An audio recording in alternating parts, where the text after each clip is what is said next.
I am here in Medjugorje, and what's your name? Kieran Comersky. And Kieran, where are you from? Mullaban, South Armagh. And you said you came 1984 the first time? 1984, myself and my now wife, we weren't married at the time, Yeah. and we came to Yugoslavia for 2 weeks sunny holidays. Yeah. So the first week was great. We had a terrific time on the beach and so forth. Yeah. But after that, it got very boring. Yeah. So my mother had told us about the beginnings in Medjugorje.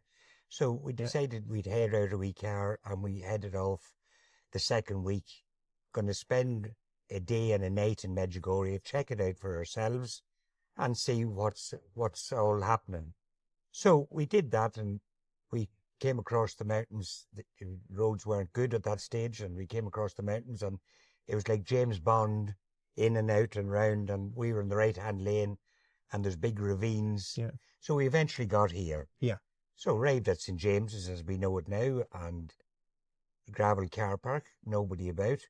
So a priest was walking across the car park, and we said we wanted to stay overnight. Yeah. And would it be possible for him to point us in the right direction where we could sleep or stay? So he had broken English, and he took us out. I don't remember his name, but he took us out the back of the chapel, St. James's, and we walked through the tobacco fields to a local family. And obviously they spoke in their own language. Yeah. And they said, of course, they'd give us their bed. The couple had a family, and they gave us their bed, and they slept down in the kitchen. Yeah. So we got breakfast in the morning, and then went to Mass in St. James's. So that was fine. We were walking about Medjugorje and loving it and falling in love with it. But we even fell more in love with it because the next thing people announced there was going to be an apparition. Apparition Hill, as we know it now, was closed off. The army had it closed off, and they said there's going to be an apparition in the church hall at the chapel. So then we went back to the house, and we asked them, could we stay another night? Yeah. We firstly intended just to stay one night only and head back to our beach holiday. Yeah. So we asked, and they said, of course. So we stayed for the apparition the following evening, and we went to the church hall, and we saw the children, the visionaries as they're known, running along and up the steps to the church hall, and there's about 100 people gathered round the steps. There's an Italian person at the top of the steps, and translating's the wrong word, but he was telling us what was happening on the loft. And the children were all went up on the loft, and he said they've all fallen to their knees, and they're in a state of grace, or a state they're fixated on something. So, boy, we really perked ourselves up, and then they carried up a sheet of plywood. Yeah. And they put this sheet of plywood in front of the children to block the view of whatever they were looking at. But the Italian then said, no, it didn't affect them whatsoever. They were fixated on something, and in a state, coma, whatever you would like to call it at the time, and, the sheet of plywood didn't block the view. So the next thing he announced, they were going to stick needles in the children. So he said there was no reaction from the children at all from the needle. So the goose pimples come out in me, and I said, there's something really, really happening here. And the children look so innocent, and we fell in love with Medjugorje, and we stayed the rest of the week then. Wow. So we had to head back on our last evening to get our connecting flight. I can't remember where we were staying, or what city or what beach we were on. The only thing I remember about the whole holiday was Medjugorje. We fell in love with it.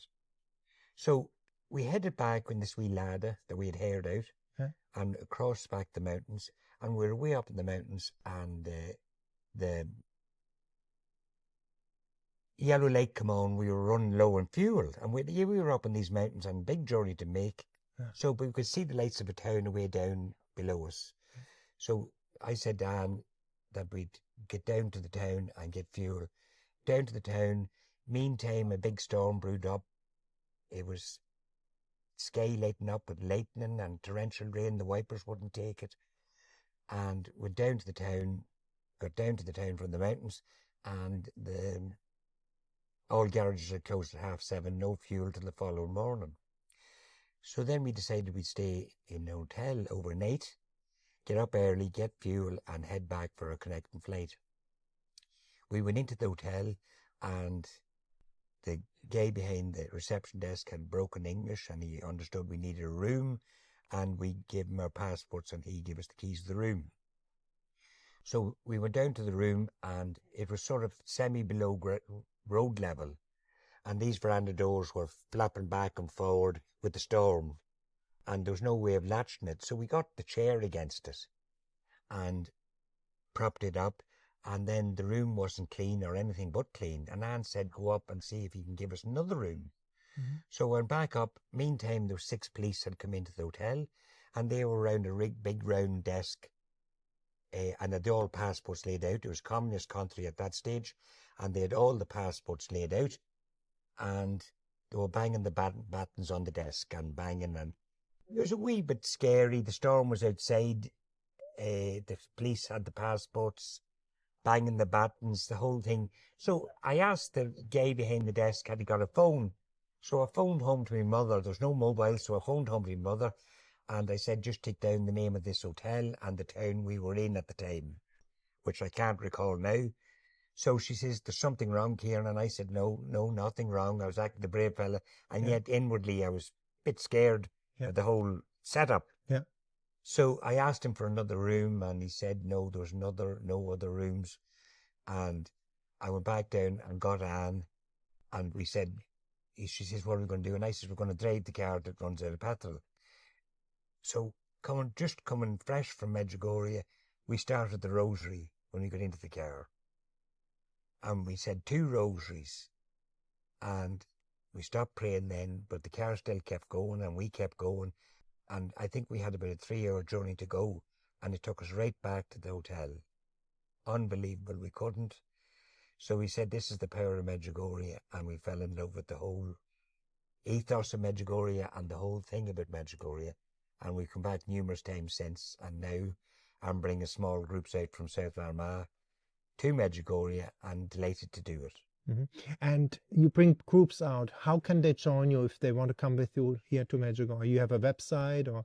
No, I have no website. It's just word of mouth. We advertise it in our local parish bulletin. What is your local parish name? Mullaban, Fork Hill Parish.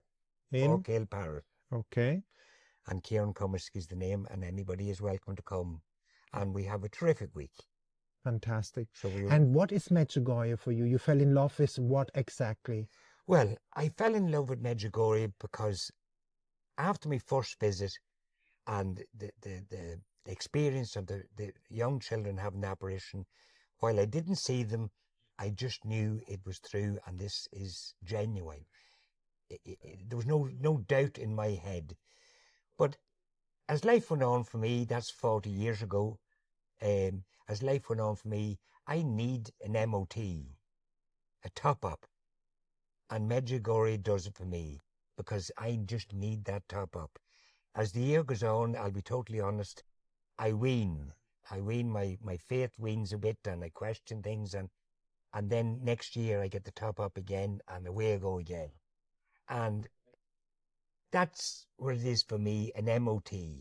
Wow, amazing. My religious MOT, and it just does it for me. And what's your favorite spot here in Medjugorje? Blue Cross. The Blue Cross, why? Blue Cross. The peacefulness of it, the tranquility of it, the experiences I've had with the sunsets, it just does it for me. Now, Medjugorje in general does it for me, but the Blue Cross is my special place. And, confession is so important in Medjugorje. What would you tell people when you bring them here? Why to go to confession and why not to be scared? I'm not scared person of confession. I was, till I come to Medjugorje. I wouldn't practice reconciliation at home, and yet when I come to Medjugorje, I go to confession. And one short story I would like to tell about the confession is, my wife, who had a much stronger faith than me, would say to me, go to confession. And about 4 or 5 trips ago, I didn't go to confession, and we were on the last day, and my wife said to me, did you go to confession? So I said no, and she says, go to confession. So I headed off to St. James's. It was the middle of the day, maybe 12, half 12, and I'd my mind made up, I'm going to confession. And suddenly, there was no priests. And I was so disappointed. But just at that, Our Lady sent a priest come round the corner, an American priest, and I said, Father, could you hear my confession? And he said I could, or he would. Mm-hmm. So we sat down and we chatted for about 20 minutes, and I made what I call a great confession. I felt great after it. And as soon as finished, I just burst into tears. Floods of tears. Floods and floods of tears. And I just felt a relief off me. And what I tell the other travellers that come here to Medjugorje is, don't be like me, leave it to the last day. Do it the first day, because if you're going to feel that good about it, you might as well have the full enjoyment of Medjugorje from day one, as opposed to leaving the last day and running, catch the late train, so to speak. So that was my experience of Medjugorje here, and the relief I got from going to confession. Wow, beautiful. And our faith states, when we are in a state of grace, we can receive the Eucharist. It seems people don't understand anymore the Eucharist. Can you explain?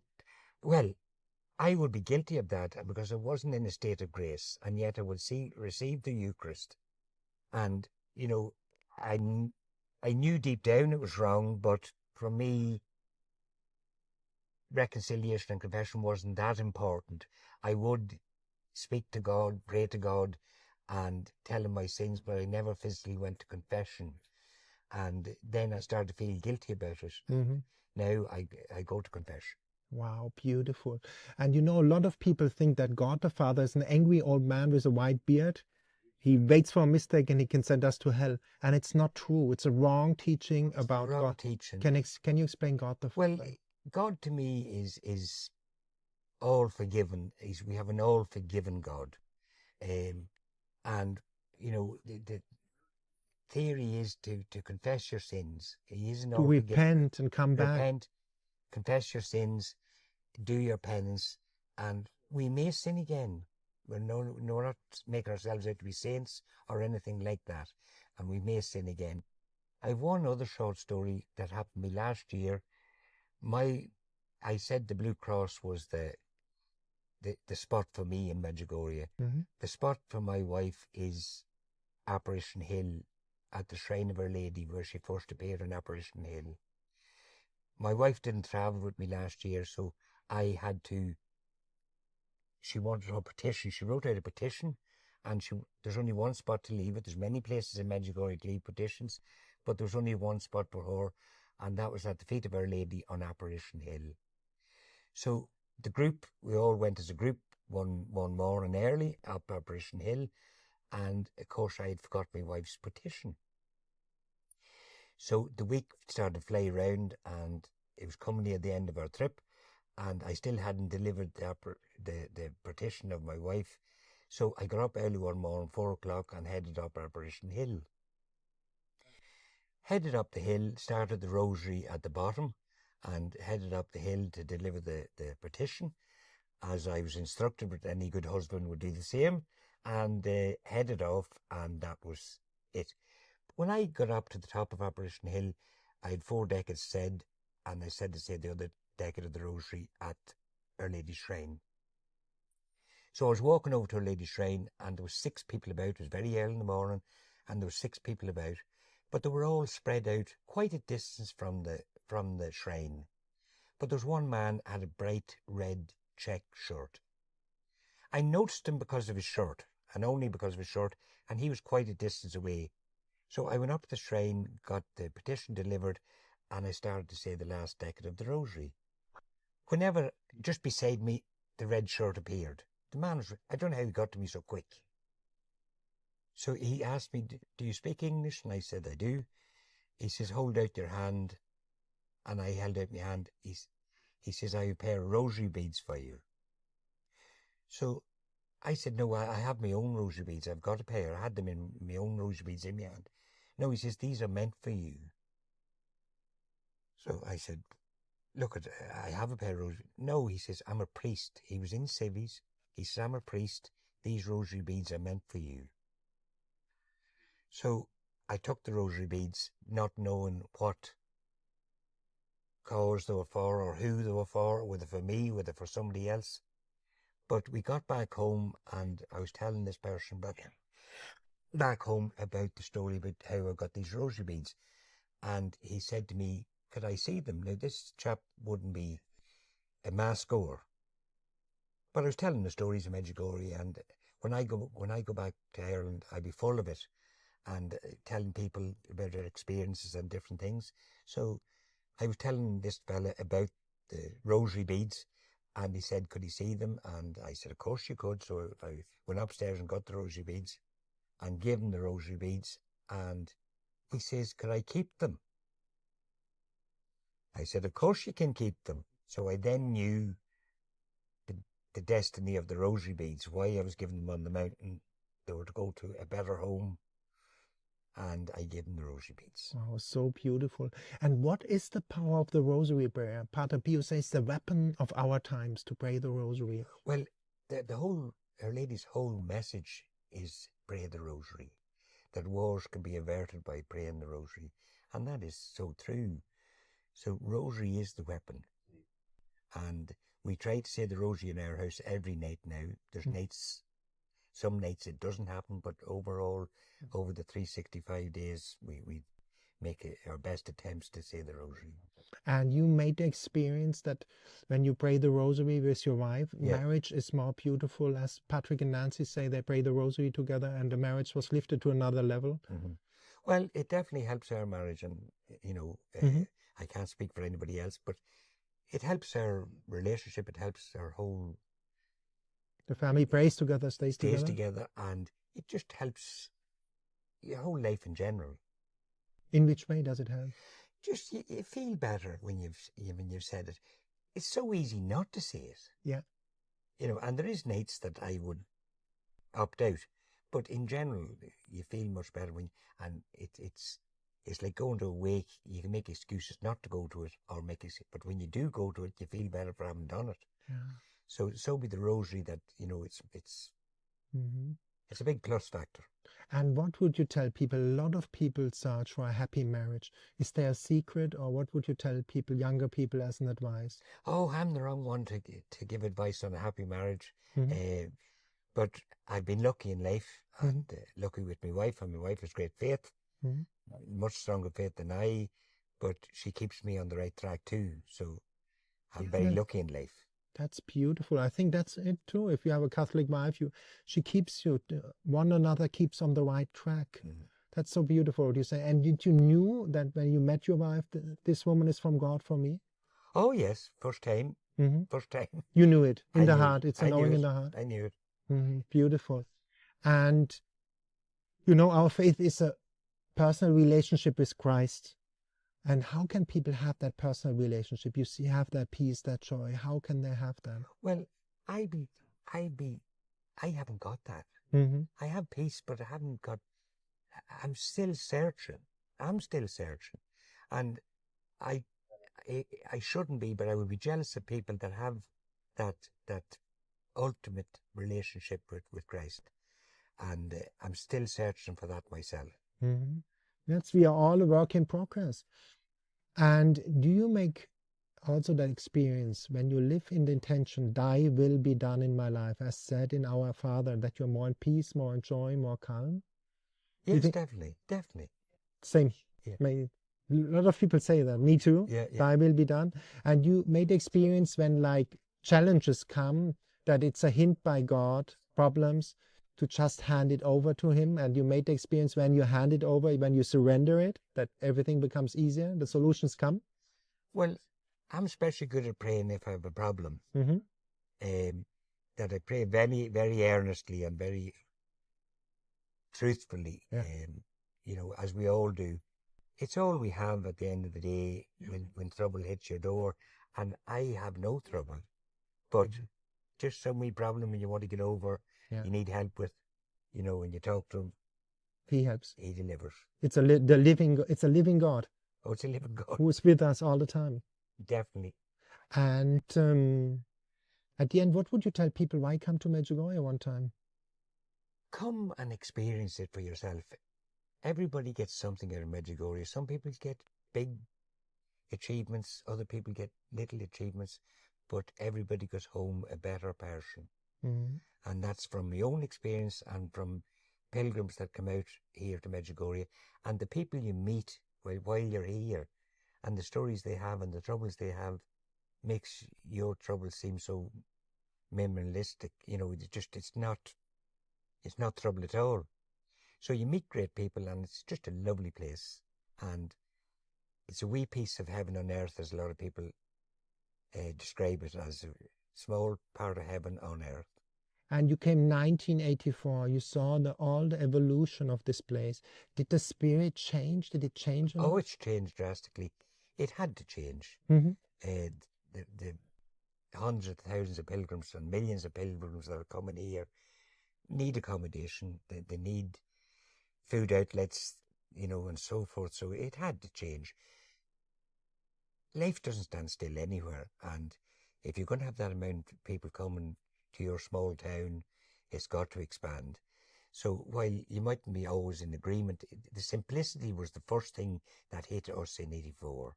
It was so simplistic, you know, just the tobacco fields running right up to the chapel. The people were lovely. It was just a lovely place, and yet there was nothing here, and yet everything was here at the same time. We now know, but there was nothing here at all. Now it's built up. Yes, for and against, but it has to happen. You have to accommodate for the pilgrims. Where were they going to stay? Where are they going to stay? Those people give us their bed that night, and for that week. Wow, it was supposed to be the first night, and then turned out to be the whole week. So where people have to stay. Yeah. Wow, what can I say? And thank you for the beautiful interview. Not at all. Not at all. Glad to give it.